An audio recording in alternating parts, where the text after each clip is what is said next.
જય દ્વારકાધીશ મિત્રો, આપણે અત્યારે આવી રહ્યા છીએ ઝૂંપડપટ્ટી વિસ્તારમાં. ત્યાં આગળ અત્યારે કોઈ પણ વ્યવસ્થા નથી લાઇટ એ લોકોને, નથી પાણી.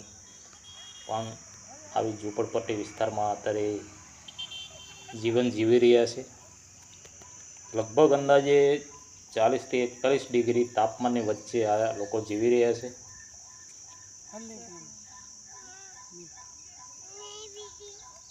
લગભગ અંદાજે 15 થી 20 છોકરા છે, નાના મોટા. કોઈ પણ વ્યવસ્થા નથી, પણ 40 ડિગ્રી તાપમાનમાં મહાસેવા ગ્રુપ તરફથી આઈસ્ક્રીમ કોનની વ્યવસ્થા આપણે કરી છે. માટે મિત્રો, તમામ મિત્રોને નમ્ર વિનંતી કે ચેનલને લાઈક, શેર અને ફોલો જરૂર કરજો. ચેનલને સપોર્ટ કરજો, જેથી કરીને આપના માધ્યમથી વિડીયો બને એટલો શેર કરજો એવી વિનંતી છે.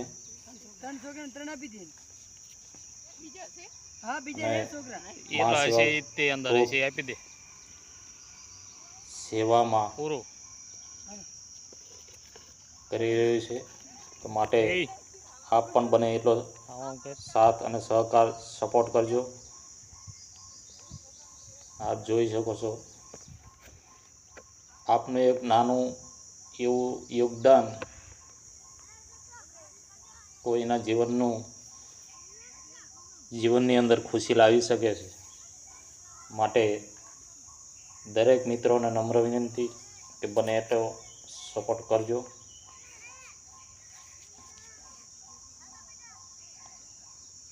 આપ જોઈ શકો છો, એકદમ ઝૂંપડપટ્ટી વિસ્તાર છે. અહીં કોઈ પણ પ્રકારની પાણીની વ્યવસ્થા નથી, કોઈ લાઇટની વ્યવસ્થા નથી. દૂર દૂર સુધીથી ક્યાંય ને ક્યાંયથી સાયકલ ઉપર પાણી લાવે છે.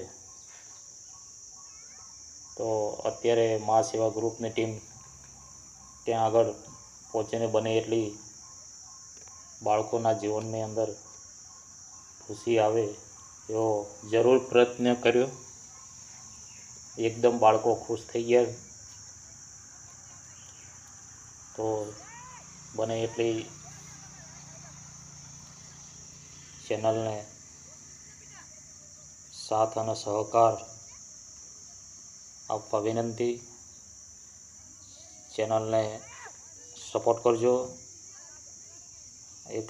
આપનું એક નાનકડું એવું યોગદાન કોઈના જીવનની અંદર ખુશી લાવી શકે છે. માટે ચેનલને જરૂરથી ફોલો કરજો.